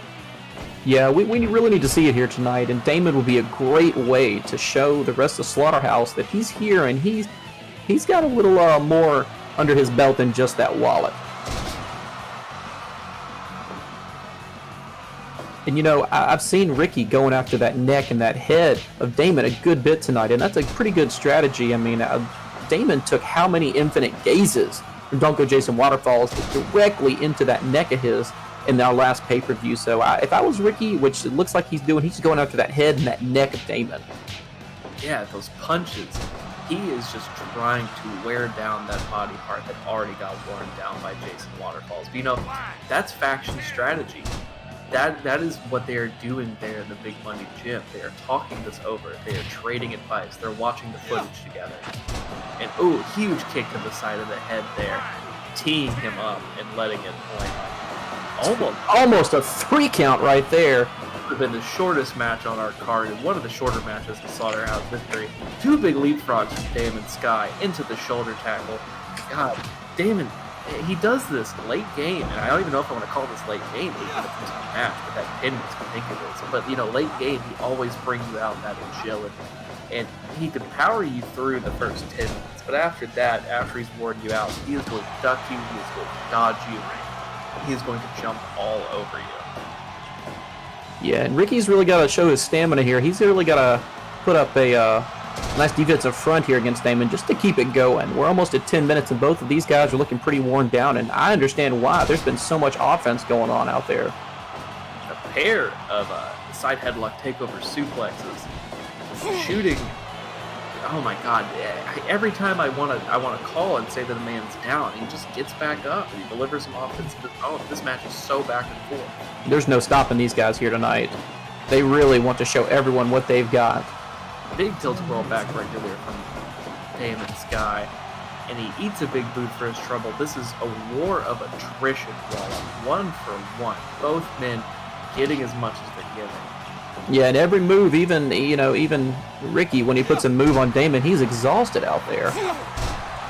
Trying to trade drop kicks. Both men down. Indie style sequence there. A huge Northern Lights suplex, beautiful form. Almost gets the 3 on Ricky, and these bankrollers are, they're struggling pretty early on in their Slaughterhouse careers. But it's tenacity like that that's going to make the difference for them long term. Ricky going up for a big crossbody. Almost. If you're the bankrollers, you're standing backstage, you're getting that checkbook ready, but you really don't want to have to use it. You want Ricky just to finish this match out clean. Oh, no, because that's the thing with the bankrollers. They've paid off every ref. They've paid off Commissioner Lewis. I hope he doesn't revoke my paycheck for saying that, all $40 of it. But they've paid off every single person they can, and they still haven't really strung anything together. So this match, like I was saying, make or break for Ricky, make or break for the bankrollers. This is game time. It is, and I was unaware you were getting $40 for tonight because I was not paid that much. As Damon will take Ricky down again, get him in a headlock in the middle of the ring this time, not too close to the rope like he's had him. I know, the little ring awareness there. That's the kind of wrestling acumen you expect from Damon Sky.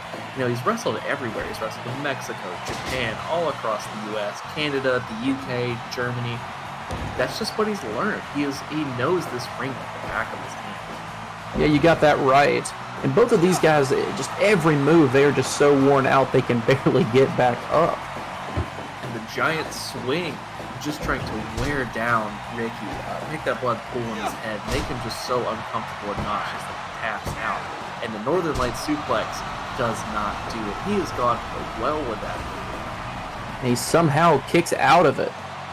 I can't believe it. These guys have shown an amazing amount of grit out there tonight, but I just don't know how much longer it can last for either of them. I know, that big stalling suplex had to take a lot out of both of them. And he didn't capitalize with it. But again, the Northern Lights suplex. There it is. For Damon Sky. And Damon has shown Slaughterhouse Wrestling what he is here to do. And if you're the bankrollers, where do you go from here?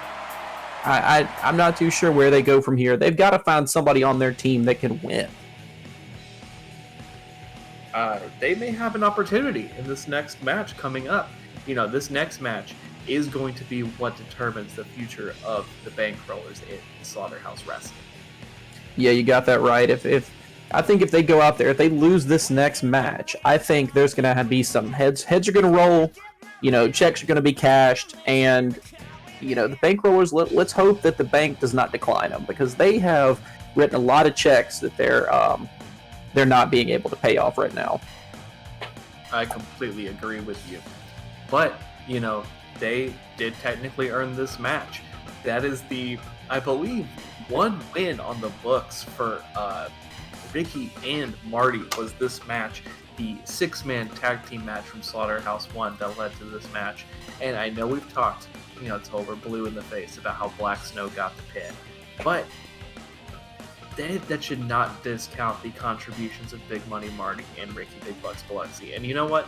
I know Jason Waterfalls is in this match. We haven't really seen enough of him yet. but I think these guys might be able to string something together here and might be able to finally put a win on the books for the Bankrollers. Well, they've clearly got their work cut out for them tonight. Supreme is, one of the better tag teams I've ever seen in my, 2 weeks of doing commentating. And, the Bankrollers are putting out an interesting lineup here tonight. Because Ricky fought Damon, they're putting out Big Money Marty and Jason Waterfalls, and we have yet to see them in the ring together. I've heard some pretty good stuff about their chemistry, though. Oh, of course, these guys have known each other for, just based on my interviews, about 13 years now, I believe. They have traveled together, they've ate together, they've wrestled together, they have lived together, they have eat, breathe, and sleep the same air together, and they are finally here in Slaughterhouse Wrestling to show off what they can do as a tag team.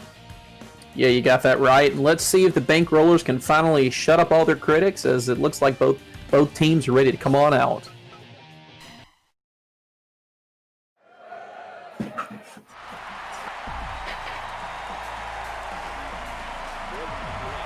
Bankrollers are a pretty interesting faction. I've never seen a team so unwilling to match.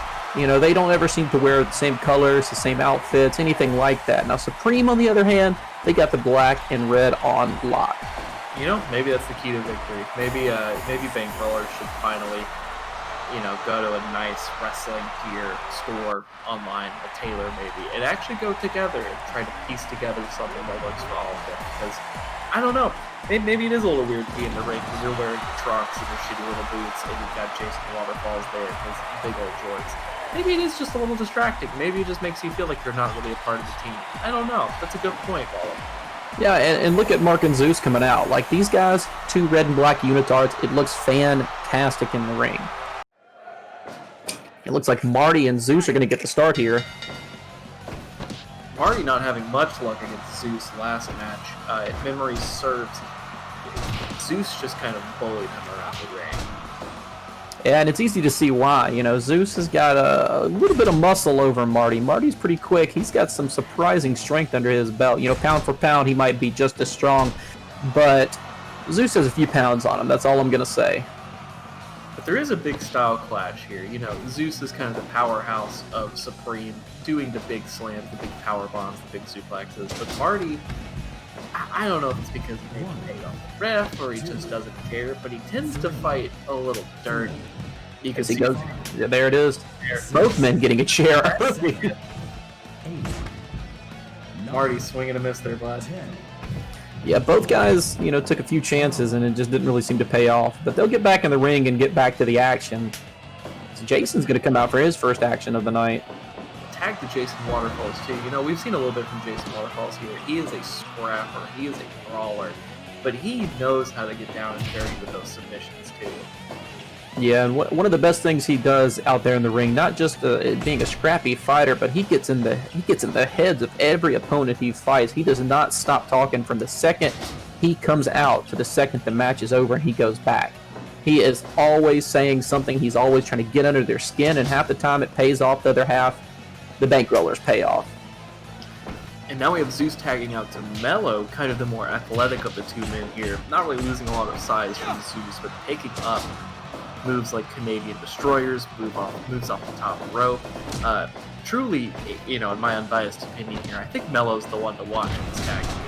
And like I just said, huge Hurricane Rana there. You don't expect that from a man his size, and it hurts that much more every time he does it. And that agility is just something else. I mean, you thought Jason was going to have a pretty good chance when both men were out there, and he took on both of them, but it looks like he'll call back Marty in here to see if he can do something against Mello. Marty just watching his teammate get picked apart. Oh, delivering a running bulldog straight to the head of Mello. Being able to follow it up with a quick kick to the gut. And Marty's trying to get those strikes pretty early on, going for the head, just attacking just those vital points on the body of Mello, going after the knee, going after the head. But Mello with the acrobatics almost, I don't even know what to call it when a man that big does things like that. Able to just slip out of Marty's grasp, tag his opponent, and get that combination cutter and powerbomb with Marty to his underhanded tactics. You know, he doesn't really care about wrestling. He just cares about hurting his opponent any way he can. He does, and he cares about winning, too. He really wants to go out there and win that paycheck more than anything, I think. I feel like if they told him you'd make more money losing, he'd be losing every single night. Oh, of course. And Jason's just going to watch Marty getting bodied by Zeus, and he could have done something about it. And Marty, I think, is going to come over and say a few words to him, and I think by words, that means he's like, it's your turn. Oh, the two men suplex Zeus on his head outside of the ring. That's about as awful as it gets. Is Jason is the legal man, but it looks like Marty's doing a little bit of distracting out there. He's just trying to keep him occupied. You know, if he's occupied, they don't win the belt, but they do get that win on their record, and that win is so vital right now. Oh, did you see that strategy from Marty? Leaving the chair in the ring, not using it, not getting disqualified, but just sliding it to his partner. Like, hey man, if you want to, it's all yours. Yeah, it's about as clever as it gets, honestly. Just leave it there, and, you know, we'll see what happens. As Jason lands on his head outside of the ring again, and Mello and Zeus just kind of stand and watch their work, catch a breath, but Jason is not down for long. Not many men can land on their head from a 8 to 10 feet fall and just get right back up, but he'll bring Marty in maybe to kind of collect himself for a second. That is just that thick skull of Jason Waterfalls at work. You know, he shaved his head for a reason. He wants you to know how hard that head is. It's like Mello considered going on with that top rope, but kind of thought better of it. And Marty's just going to kind of keep him in that corner. It's a smart tactic, you know, keep Zeus, keep him away from the tag, but they bring Jason back in after a really quick breather. Jason gets him in the corner as they go up for a... Ooh! What? The assisted sliced bread from Jason Waterfalls. Oh, does not follow it up with anything in particular. Just kind of gets a drop toe for his trouble. But I don't believe we've seen that move from the Bankrollers yet. No, we have not. That was, I think, one of the most, you know, classic wrestling moves I've ever seen Marty be a part of. Yeah, he's not a very traditional guy in the ring, so it's nice to see every now and then moves like that from him. But, you know, he can show he's like, I can still do it. You know, I can do it like that. Jason gets a quick pin on Mello, but nothing comes of it. I mean, at least they're getting the pins on. You know, there was some early criticism of the Bankrollers that they didn't know how to pin. And I heard, you know, I talked to Ricky Big Bucks and Marty backstage, and I heard they bought a book on wrestling for beginners, and I think they really, really got a lot out of it. Well, I did happen to talk to Marty a couple, you know, months ago when he first joined Slaughterhouse Wrestling, and I just wanted to know some basic facts about him, so I asked him where he trained. He just told me he didn't. And I said, what? He said, yeah, I just kind of go out there, and I just do whatever I want, and it just kind of works out for me. And, yeah, well, the Bankrollers needed to work out a little bit more for him, though. Yeah, I don't really know where he got that from. They haven't really showed it off too much so far. Interesting chain of events there. I'm not sure what to make of that. They're doing a lot of low blows, low kicks, shin kicks here, but I mean they're effective. It looks like Marty's a gore. A low tackle there from Zeus. He's going to bring Jason back in pretty quick. Marty, you know, decided he might need a breather right now. Neckbreaker from Jason. I think that might be his second or third offensive move of the entire match. He gets thrown out for his troubles. Looks like on the outside now. It looks like we're gonna have some action right in front of the table here. Michael, I gotta say you're looking pretty nice tonight in that suit. Ooh, huge spinning lariat from Jason to Zeus. And don't worry, I didn't hear you, Wallop. I really appreciate that. I think you look really nice in your tuxedo t-shirt too. There's a lot going on outside of the ring, but looks like all the men will kind of get back in and, you know, keep this tag title chance going up as Jason gets the pin on Zeus to a 2 count. And Marty just trying to block Mello there, make sure that he could not enter the ring and interfere. I have no idea who the legal man is here. I'm not too sure. I think Jason might be, but he brings a chair in the ring, and it looks like the ref's going to count. Well, he drops it pretty quick, so I got the right idea. That's 6 chairs. Am I counting that right? I think they've pulled about 6 out. I'm surprised there's still that many under. But, you know, that's where we keep them, and I'm not sure why, because these guys know that, and they're going to use them week to week. Ooh, huge side, almost like a side breaker, and then a slam combination from Zeus to Jason Waterfalls.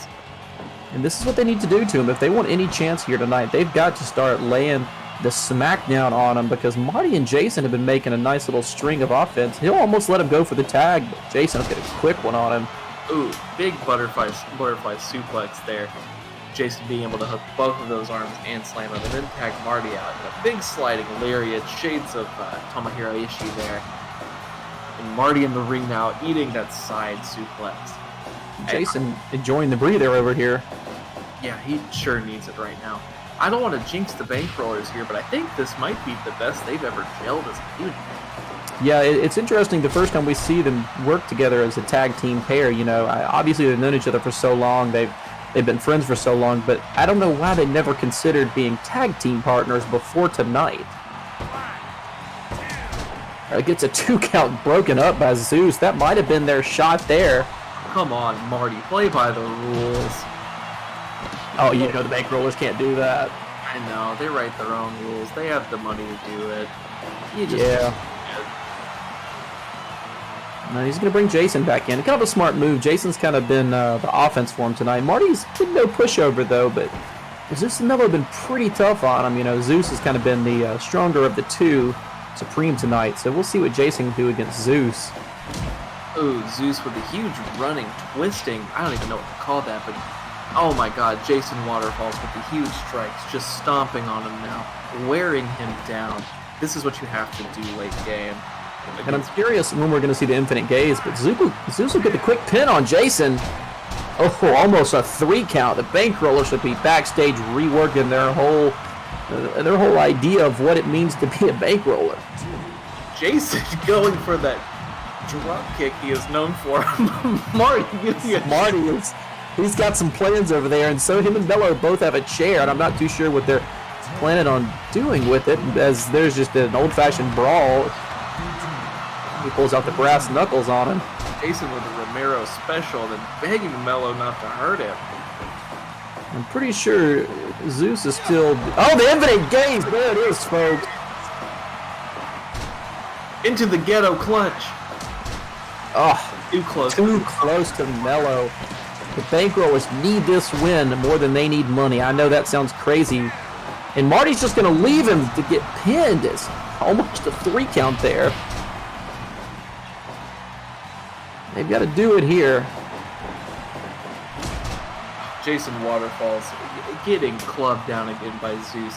Supreme are great late game wrestlers. They have not looked tired out there at all. I would be surprised if they're sweating out there right now. This will be the chance for Marty to get a pin while Melo's being distracted by Jason, but I'm not sure if that's going to happen.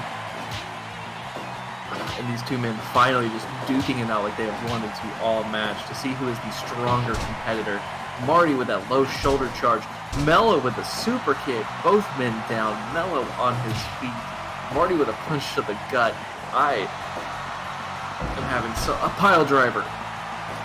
Pulling the trunks up, making sure they're not slipping on him or anything. Shades of Bubba Ray Dudley pulling the trunks up and hitting the lariat. This is just abuse to Melo right now. Old-fashioned punch to the face. It works. Marty just stringing together so much offense, hitting Melo with everything he's got. You got to be thinking the pin's got to be coming. I mean, if he lets Melo get the chance, he will turn this around. And Wallop, I think that's exactly what happened there with that huge spinning side kick.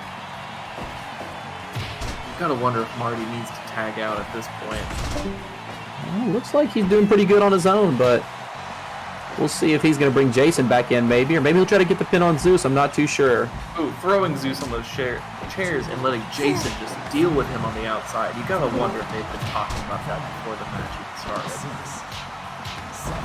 Well, I know they want the win. I know they want the win bad, but I think you want the titles, right?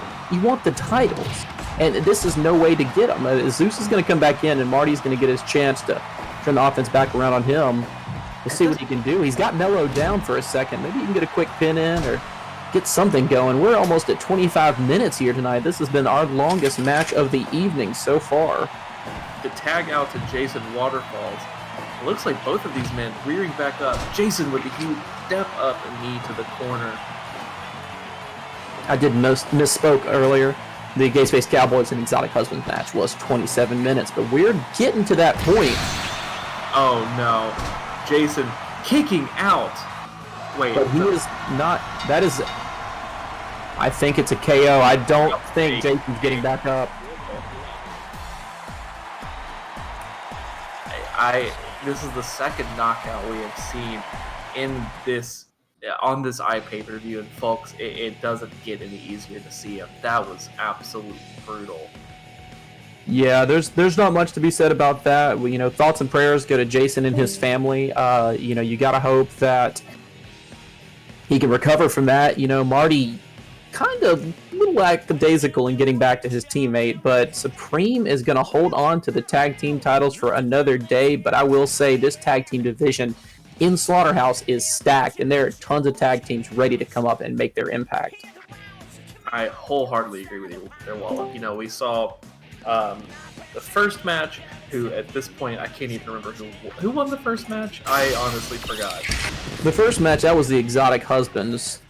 Thank you. So those two teams are 1-1 right now. Either one of them has a claim to the title. We've also seen Birds of War. They won some singles matches together. If they could pull it together as a tag team, I think they might be in contention as well. Yeah, I would really, honestly, from what we've seen tonight, I would love to see Jabroni and Frank Reynolds maybe come out for it. I don't really know if Frank Reynolds is going to be allowed back in the ring after what happened, earlier tonight. Commissioner Lewis might have a few things to say, but speaking of people who may no longer be in the ring again after tonight, folks, we are at the main event of the evening. We thank you for purchasing this show. We thank you for being here with us, for letting us into your homes, and by God, we have probably the wildest match any of us will ever see in our lives: Walnut's wedding. Hearing about this match, I talked to Walnut and he said Walnut, but hearing from Commissioner Lewis what kind of is going on, his wives, and that is right, I said wives. Walnut comes from a different sort of place where this is just something, I guess, that is for him. His wives don't like having him at home. They want him to keep wrestling, but he wants to stop. He wants to retire, he wants to just take a break, and just live off the land. Wait, I'm confused. Is he getting married, or does he already have wives? I'm pretty sure he already has wives. I could be getting wrong information. Now, once again, all he said was Walnut when I asked him earlier. That's true. I tried to put it through Google Translate, and I think we may have just gotten different translations on it, but I tried to put it in Google Translate myself, and it took me to ask Jeeves. So, I do feel like all we know tonight, for sure, we don't have any records or anything. We do know that if Walnut wins, he is going to retire, and the Slaughterhouse Wrestling Heavyweight Championship is going to be up for grabs. And folks, that means if Walnut wins tonight, the playing field is wide open for anyone, any of the winners tonight from the last show, any newcomers to come up and take their shot and be the top dog in Slaughterhouse. And I gotta tell you, these two women, these are fantastic women wrestlers. We have not seen too many women wrestlers so far in Slaughterhouse Wrestling, but we do have a nice stable of young women working their way up, and these are the first two we're really going to get to see out there. And they've got their work cut out for them. Walnut has made short work of some of the strongest opponents he's faced in a very, very short time. I got to tell you, I'm not looking forward to hearing that laugh tonight. I agree with you completely. Walnut won and defended the title, and his total in-ring match time, if I'm doing my math correctly, was below 10 minutes. Obviously, Walnut has had some longer matches in tournaments, but when he has that gold on the line, he knows how to end those matches quickly. And God bless these women. I really hope they know what they're in for. But Walnut might just make short work of them. Yeah, the gold technically is on the line tonight. I mean, when it comes to, I don't know what to say. I think we just need to let the wrestling speak for itself, as Walnut and our two young women wrestlers are ready to go tonight.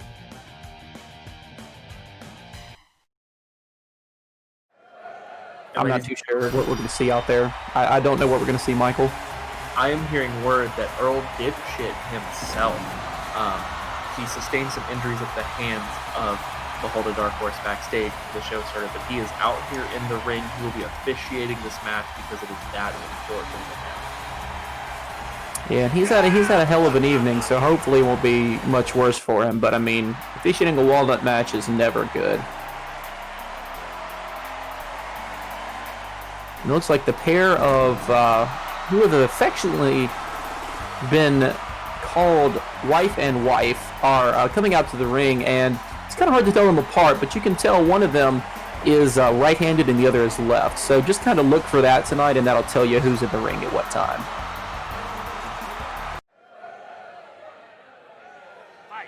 And folks, this is a tornado tag match, meaning there are no tag outs. I'm so sorry, both of Walnut's wives, or brides-to-be, I'm still not quite sure how it works, are on the same team, but both are legal and both can get the submission or pin at Walnut at any time. And honestly, I don't know. I'm not too sure what's going to happen. I mean, with two people, Walnut's got his work cut out for him. I mean, even if it is Walnut we're talking about, he's still got his work cut out for him, because these women, we've been watching them wrestle on dark matches, and they have been putting on some amazing shows. Oh, dude, you can see that here. They have completely isolated Walnut. Even though Walnut just tried to low blow one of them, already trying to cheat, but ooh, he is in a sleeper hold. Gets out of it. He's not going to like that. He is not going to like that. Oh my god, one of the wives powering Walnut over her head. It looks like they've had more success just taking them on one at a time. Kind of curious move for the two potential wives of Walnut, if I am to understand this correctly, the potential wives to be attacking the family jewels, as it were. Anything works. They want to get the title off Walnut. They want to be married to Walnut, or have him retire from wrestling, because they are already married to him, more than anything else in the world. Yeah, this is a match I don't think we'll ever see anything like this again. As Walnut is really, really not being kind to his prospective wives. He's getting every weapon out from underneath the ring.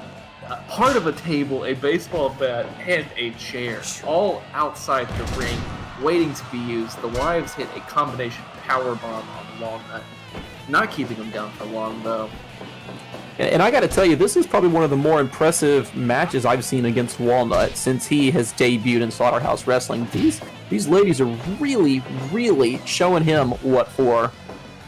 Well, just in terms of anything for any of those statistic nerds out there, we have already passed Walnut's Slaughterhouse Wrestling World Heavyweight Championship finals time of 2:58, and I think his only defense was about 6 minutes and some change. So as long as these ladies can keep it together for about another minute and a half, we're going to surpass that match as well. And they're already getting Walnut to 2 seconds, so I think Walnut might be sticking around the Slaughterhouse for a little while. But I'm just not too sure about the outcome here tonight. If I have ever learned anything in my 2 weeks of commentary here at Slaughterhouse Wrestling, it is that you should never count Walnut out. And look at this, body slamming one of them. Getting it. Dez pressed by the other with the pin variation. And luckily, a lot of our younger fans were told they couldn't be in the stands tonight, so our crowd of 40 has turned to 22 or so, but hopefully they will edit that before it goes out on TV. We're sorry for everyone that saw that. But these 22 fans are hooting, they are hollering, they want to see... I think they want to see Walnut get married. I'm not really sure. I'm not too sure what they came out to see. With Walnut, the only thing you can expect is you don't know what to expect. But he's got his work cut out for him. He's going to need to do a little more damage on both of these ladies before he tries to get a pin on either of them. You can see there, one of them kicked Walnut to get him off of the other one. That is the tag team tandem offense you expect from these two women, and that is the advantage you get in a tornado tag match. See, even there, Walnut was trying to get her up for the body slam, and she punched him and made him drop her. Walnut is still going back to what he knows, though, those giant headbutts, the big lariats, going to the right back to it. You got to do it's his bread and butter, and it's what works for him. It has been what has worked for him. We've talked a lot tonight about changing up game plans from one show to the other, but I think Walnut has learned he should never change up his game plan ever. And I've got to, I'm kind of curious how much that tiara plays into the damage that they're receiving.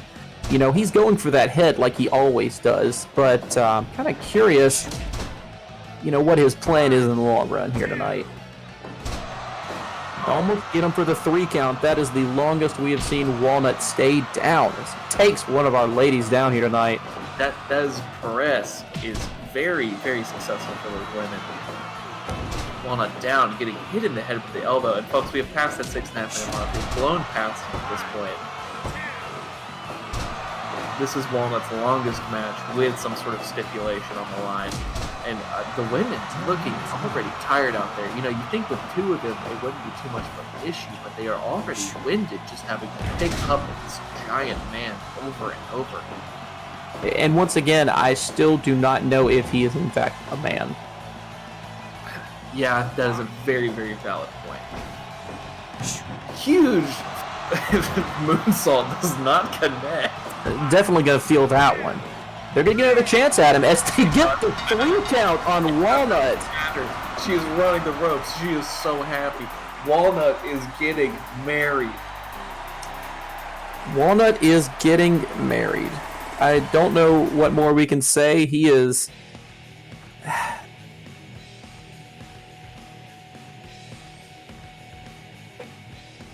Folks, that may be the last time we ever see Walnut in the Slaughterhouse wrestling ring.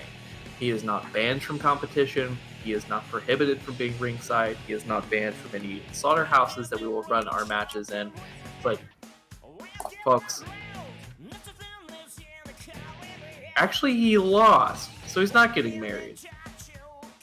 No, unfortunately not. That's if he right. won, he was going to win the hand of those 2 ladies. I forgot that he wanted to get married and they didn't. Very interesting stipulations in this match, I gotta say. I mean, there was so much on the line for everybody out there, and Walnut, unfortunately, going to stay brideless as he goes on. Maybe we'll see another wedding match for him, maybe later, further down the road. I know the rest of the Slaughterhouse was back in the back watching this match, just hoping Walnut had it in him to finally settle down and enjoy holy double matrimony. Folks, I am so sorry for blowing the biggest call in my career by claiming that Walnut was going to have a beautiful wedding with these 2 beautiful women and settle down, start some sort of a family, and leave wrestling behind. But he is here to stay. Walnut is still Slaughterhouse Wrestling Champion. He is still here. He fought off the shackles of heteronormativity and polyamory, I guess. Yeah, I think you got it right there. I mean, I think he's here to stay, and I think what more can we say about him? I mean, he's Walnut. It's Walnut. It's Walnut. It will be Walnut. It is always Walnut. Walnut is eternal. Folks, thank you for hanging out with us tonight. Thank you for watching Slaughterhouse 2. I've seen some of the best matches I have seen in my 2 weeks of commentating wrestling, and I cannot wait for Slaughterhouse 3. Yeah, you got that right, Michael. You got that right. Now, from all of us here at Slaughterhouse Wrestling, me and Wallop Jennings on the call, me and Michael Carmichael on the call, I'm Wallop Jennings. I'm sorry, folks. This was just a hell of an evening, a hell of a match. Everyone have a great night, and we'll see you next time.